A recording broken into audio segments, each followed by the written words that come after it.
জোরে কোন সুবহানাল্লাহ। এখানেই পার্থক্য। আর নবীরা যা বলেন আল্লাহর কথা বলেন। কার কথা বলেন?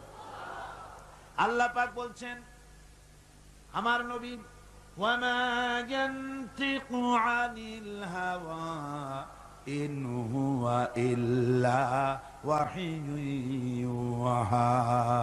নবী আমার নিজের নফসকে অনুসরণ করে, নিজের প্রবৃত্তিকে অনুসরণ করে কোনো কথা বলেন না।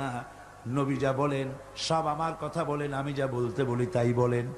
নবী যদি আমার থেকে আমি বলি নাই এমন কোন কথা যদি তিনি আমার নামে কোরআন শরীফের ভিতরে যদি ঢুকাই দিতেন, তাহলে কি করতাম শোনো, ফালাউ তাকাওয়ালা আলাইনা বা'দাল লাকাবিল লাখাযনা মিনহু বিল ইয়ামিন।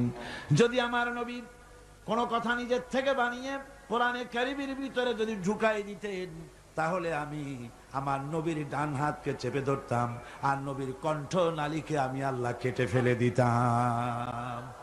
নবীর গলার এই কণ্ঠ নালীটা কেটে ফেলে দিতাম।